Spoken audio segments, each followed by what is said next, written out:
आज टिकैत से पूछा जाना चाहिए था, आज वो पूनम पंडित से पूछा जाना चाहिए था, आज चित्रा त्रिपाठी से पूछा जाना चाहिए। मैं सबका नाम लेके कहूंगा कि जिसे अन्नदाता बता रहे थे, वह अन्नदाता नहीं, वो तो बलात्कारी निकला है। वो महिलाओं का सम्मान नहीं करता, वो बलात्कार करता है। और दूसरा, आज स्वाति मालीवाल से भी प्रश्न होना चाहिए कि बहुत दर्द था तुम्हें महिलाओं के लिए, आज सामने आओ। आतिशी मालीवाल से भी पूछना चाहिए, या अरविंद केजरीवाल से पूछना चाहिए, तुमने लंगर बना पर खिलाया, वहां काजू पिस्ता खिला करके, इसलिए नहीं कि वो हल चलाएं, तुम इसलिए करा रहे थे कि वो बलात्कार करे। और जिस बच्ची का बलात्कार किया गया उसकी शारीरिक कोई जांच ना हो सके, उसके सिमंस की जांच ना हो सके, उससे पकड़ा ना जाए अरविंद केजरीवाल का बलात्कारी मित्र, इसलिए ये तमाशा बनाया जा रहा है कि कोरोना से उसकी मृत्यु हुई है। अरे कोरोना तो फैलाया किसानों ने, यहाँ पे दिल्ली में आकर के दिल्ली वालों को मार दिया।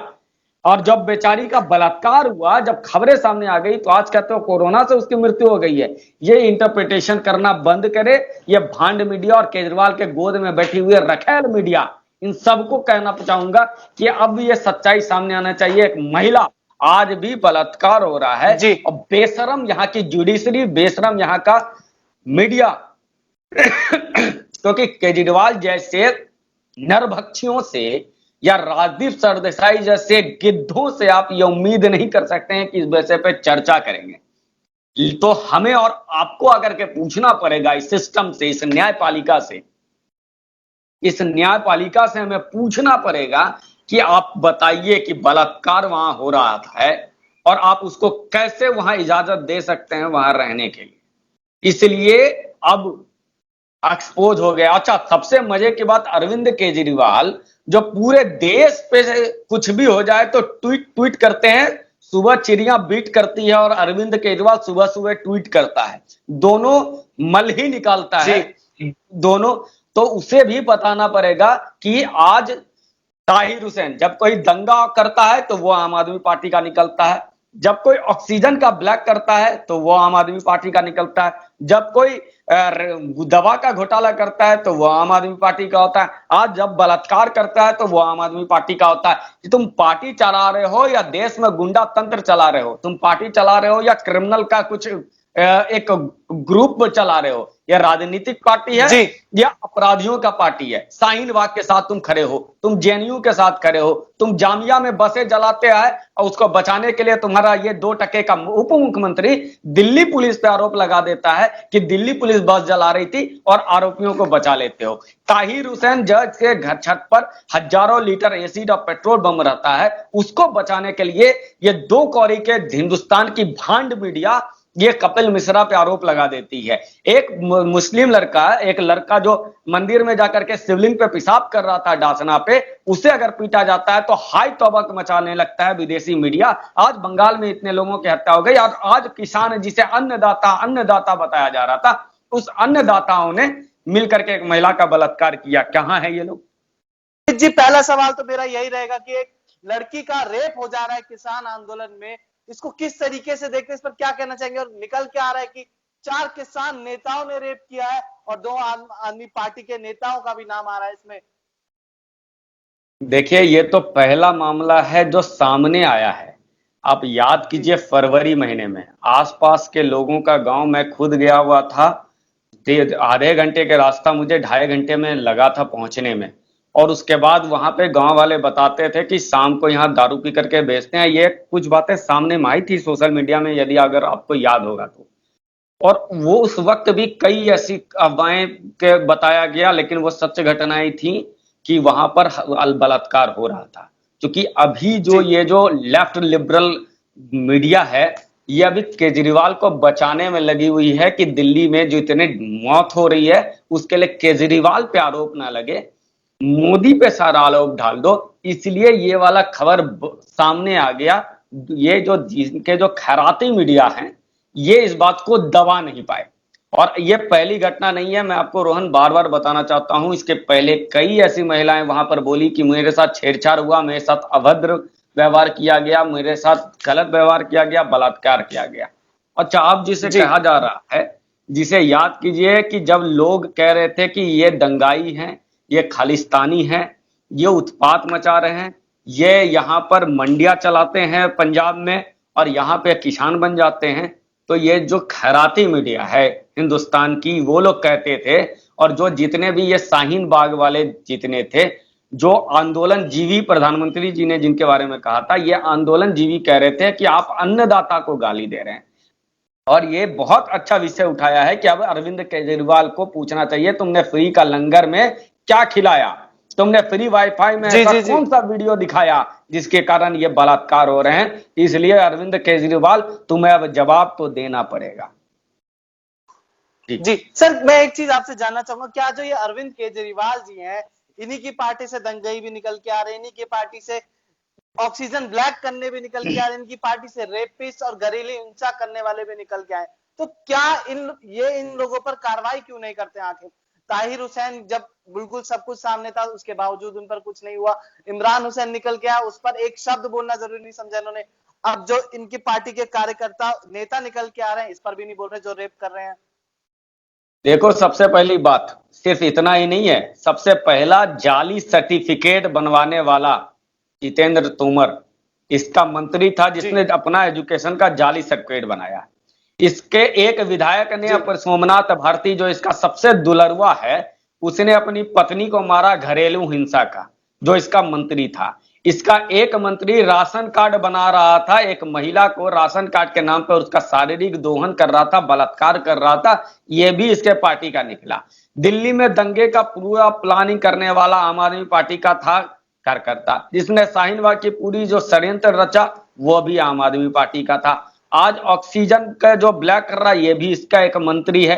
और जो ऑक्सीजन कंसंट्रेटर मशीन का जो नवनीत कालरा है, वो देखो हिंदुस्तान के मीडिया का, जब के सबको पता था कि नवनीत कालरा अरविंद केजरीवाल का सबसे करीबी आदमी, उसको एटीएम मशीन कहा जाता है अरविंद केजरीवाल का। और आज जी तक ने, अभी तक आज तक और एबीपी न्यूज ने का नहीं बताया है कि नवनीत कालरा वीआईपी गेस्ट होता था अरविंद केजरीवाल के शपथ ग्रहण समारोह का, उसका सबसे करीबी होता था, उसका एटीएम मशीन होता था। तो सारे इनके जाली सर्टिफिकेट बनाने वाले अरविंद केजरीवाल का, महिलाओं का उत्पीड़न करके राशन कार्ड बनवाने वाला इसका नेता, महिला में घरेलू हिंसा इसका, बलात्कारी इसका पार्टी का, हत्यारा इसके पार्टी का, टिकट ब्लैकिए को राज्यसभा में सदस्य इसने बनवा दिया है।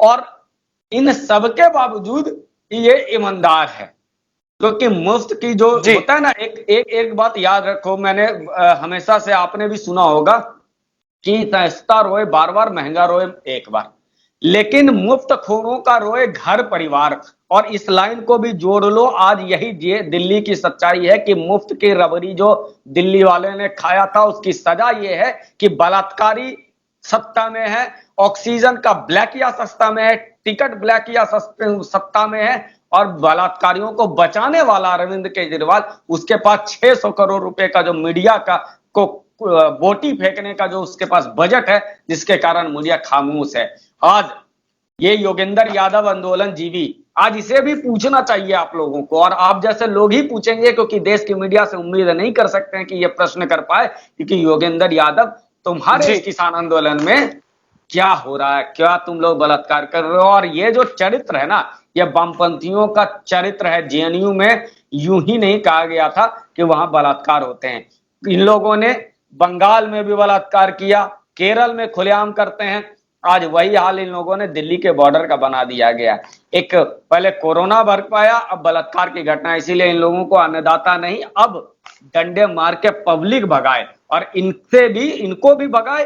और ये केजरीवाल जैसे लोग जो उसमें फ्री में जाके काजू किशमिश का भंडारा खिलवा रहे थे, उन्हें भी पीटिए घर पे, तभी इस देश से किसानों की जो प्रतिष्ठा है वो स्थापित होगी। जी जी सर, खबरें ये भी आ रही हैं कि जो ये किसान नेता है, इन्होंने उस लड़की को धमकाया भी कि वो इन सब चीजों को बाहर लेके ना जाए या इस पर आवाज न उठाए। इसको किस तरीके से देखते हैं आप? और ये भी आज कहा जा रहा है कि वहां जो महिलाएं मौजूद थी कुछ, उन्होंने भी उस लड़की पर दबाव बनाया कि नहीं, बाहर मत ले जाओ इन सब चीजों को। इस पर क्या कहना चाहेंगे आप? सबसे बड़ी दिक्कत यही है हिंदुस्तान में कि 500 रुपए में जो लोगों को, जिन लोगों को बिठाया गया है किसान के रूप में, जैसे शाहीन बाग में 500 रुपए और बिरयानी के दे करके पूरे 3-4 महीने तक शाहीन बाग की सड़कों को जाम किया गया, 100 दिन तक। आज इन लोग जो 500 रुपए और बिरयानी को खिला करके जिन लोगों को बिठाया गया है, उन्हें पता है कि ये आंदोलन अगर खत्म हो जाएगा तो हम जो खैरात के जो लोग हैं, जो 500 रुपया और एक पौवा दारू के चक्कर में यहाँ पे बैठ करके मजे मार रहे हैं, ये खत्म हो जाएगा। अब वो कौन सी महिला है? जो किसान है, अन्नदाता है, मेहनत कश है, जमीर वाला है, बहुत ही इज्जतदार है, मेहनत है। ये बताओ, ये मेहनत कश इंसान है कोई जो बलात्कार करता है? क्या उस व्यक्ति को सम्मान और प्रतिष्ठा मिलनी चाहिए? वो कौन सी महिलाएं थी? और ये बता रहा हूं ना कि ये खबर पे आज आ गई है, ऐसी कई खबरें हुई हैं। वहां पर धंधा चलता था, वहां पर इतने शारीरिक व्यापार चले हैं, और वो जाकर के स्टिंग ऑपरेशन लोगों ने किया। और एक बताइए, किसान आंदोलन जितने नेता थे, ये नेता रात में कहां रहते थे? अपने तो रंगरलिया मनाने के लिए 5 स्टार होटल में जाके सोता था योगेंद्र यादव, और इसके जितने तमाम किसान नेता थे, और वहां पर 2-2, 500 रुपए में बिठा करके औरतों को रखता था। तो ये सामने आ रही है अब इस आंदोलन का असली चरित्र, जो 26 जनवरी को हमने देखा था राष्ट्र विरोधी, अब ये महिला विरोधी, इंसानियत विरोधी ये लोग हैं। इन्हें अन्नदाता करके जिन लोगों ने भी पेंट किया, आज उन सारे, आज तक एबीपी न्यूज या तमाम जो न्यूज 18 के चंद पत्रकार, न्यूज 24 और एनडीटीवी के पत्रकारों से पूछा जाना चाहिए कि आप बताओ, ये साक्षी जोशी से पूछो, ये वहां पे जो जा करके किसान आंदोलन, किसान जो करते थे, अजीत अंजुम, उससे पूछो कि आज अजीत अंजुम तुम आज क्यों नहीं जा रहे हो, इस खबर को क्यों नहीं दिखाते हो? तुमने तो यूट्यूब चैनल शुरुआत किया, मिलियंस अपने सब्सक्राइबर कर लिए किसान आंदोलन की रोटी और चाय अब देखा के, लेकिन रोटी तो तुमने दिखा दी, आज बेटी का दर्द कौन दिखाएगा? अजीत अंजुम, ये सवाल तुमसे है। जिसे तुम अन्नदाता बता रही थी, तुम्हारे अन्नदाताओं ने मिलकर किया है, जिसे देश का सबसे ईमानदार पार्टी बताती है, उस ईमानदार पार्टी का कार्यकर्ता कर रहा है। उसे बचाने की जरूरत नहीं है। अब देश की जनता सामने आ जाए, ऐसे पत्रकारों को और ऐसे जो आंदोलन जीवी हैं, चाहे राकेश टिकैत हो, चाहे योगेंद्र यादव हो, या कम्युनिस्ट पार्टी का सांसद हनन मोल्ला हो, इन लोगों ने देखो कितने हैं। इन लोगों ने कहा कि क्या गैर राजनीतिक आंदोलन चल रहा है। यह हनन मुल्ला सांसद रहा है, सीपीएम का सदस्य रहा है, सीपीआई कम्युनिस्ट पार्टी का, उसके बाद भी इसे गैर राजनीतिक बताया जा रहा था। तो इसलिए समझ जाओ कि इस न्यूज को दबाने की कोशिश की जाएगी कि यह बलात्कारी जिस महिला का हुआ, उसे कोरोना से मृत्यु हो गई। उसे कोरोना से मृत्यु नहीं हुआ, उसकी हत्या हुई है। उसकी हत्या की जांच होनी चाहिए कि उसके बलात्कार करके हत्या किया गया, और किसने किया? अरविंद केजरीवाल के 2 लफंगे गुंडों ने। किसने किया? हनन मोला के गुंडों ने। किसने किया? योगेंद्र यादव के गुंडों ने। किसने किया? कांग्रेस जिसका समर्थन कर रही थी उसके गुंडों ने। जो राहुल गांधी कह रहा था ये किसान नहीं उठेगा, राहुल गांधी बताओ कि आज अगर किसान नहीं उठेगा तो क्या बलात्कार करेगा? ये प्रश्न पूछा जाना चाहिए, और पूछा ही जाना चाहिए कि अरविंद केजरीवाल, राहुल गांधी, योगेंद्र यादव, राकेश टिकैत, बताओ। और वो एक लड़की जो बार बार हरियाणा की आकर के बड़े वीडियो बनाया करती थी, आज उससे भी प्रश्न पूछो पूनम पंडित से कि एक बलात्कार हो गया एक महिला का, एक बच्ची का, क्यों तुम लोग खामोश हो? और जो रोटी के पत्रकारिता कर रहे थे उस अजीत अंजुम से पूछो, वो जो सूसू की पत्रकारिता कर रही थी साक्षी जोशी, उससे पूछो कि इस खबर को दबने नहीं देंगे। ये बलात्कार और हत्या का मामला है जिसे कोरोना बताया जा रहा है। और आप जैसे लोगों को मैं साधुवाद देता हूं, धन्यवाद देता हूं कि ऐसे मुद्दे को उठा रहे हैं, वरना इस देश की आज तक और एबीपी न्यूज जैसे भांड मीडिया इस मुद्दे को दबा देगी। जी बहुत बहुत शुक्रिया अमित जी, आपका बहुत बहुत शुक्रिया।